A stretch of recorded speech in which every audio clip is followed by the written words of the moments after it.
আমি তো জেনে আসলাম আপনি নাকি এই এলাকার সবচেয়ে ভালো কালাই রুটি বানান। তো আমার তো সৌভাগ্য যে আপনি বানাচ্ছেন আর আমি সেই সময় চলে এসেছি। তো আজকে তো কালাই রুটি খেয়ে আমি দেখবো যে আপনি আসলেই সুন্দর মানে সবচেয়ে ভালো বানান কিনা। হ্যাঁ, এই যে দেখতে পাচ্ছি মাটির চুলায় আপনি একদম আগুন ধরিয়ে রেখেছেন, আর ওইখানে কি মথছেন একসাথে? কালাই এর ময়দা আর গমের ময়দা। আচ্ছা, এই দুটো একসাথে চটকাচ্ছেন। মথছেন যে পানি দেন নাই? ও হ্যাঁ, তো বলেন না কেন? পানি দিয়েছি। আচ্ছা, তো পানি যে দিলেন, পানি এখন মথতে হবে কতক্ষণ? এই হয়ে গেছে, এখন বানাবো। হয়ে গেছে? কতক্ষণ মথছেন এটা? 1-1.5 ঘন্টা।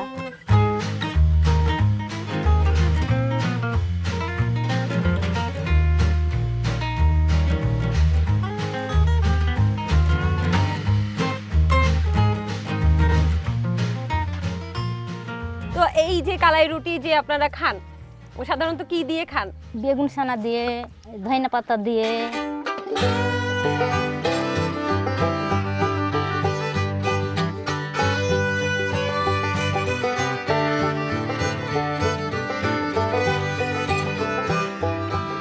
রুটিটা কিন্তু আস্তে আস্তে ফুলছে, খুব সুন্দর করে ফুলছে।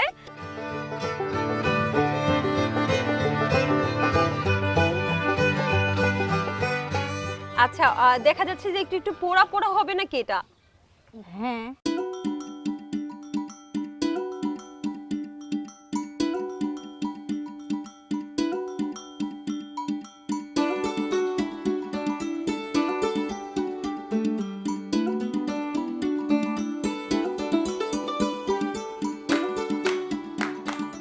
দাদি এটা তো হয়ে গেছে, একদম ফুলে গেছে মনে হয়।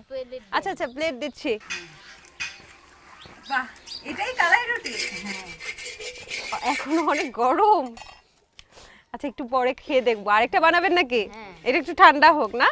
আচ্ছা দর্শক, একটু দর্শকদের দেখাই। দর্শক, এটাই হচ্ছে কালাই রুটি, এবং এটার যদি চেহারাটা দেখতেন যে একটু পোড়া এবং ফুলে গেছে কিন্তু ভেতরটা। আমি জানি না এখনো খেতে কেমন হবে। দাদি এটা কি দিয়ে খাবো?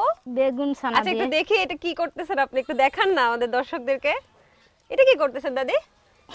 এটা কি করবো, ভর্তা করবো, তাই এখন দিব তার দিয়ে।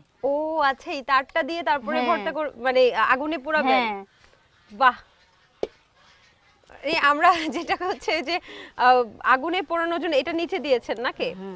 আচ্ছা, এখন আপনি আরেকটা কালাই রুটি বানাচ্ছেন? আরেকটা কালাই রুটি বানাবো। কি একটা আপনার, একটা আমার? হ্যাঁ। আচ্ছা।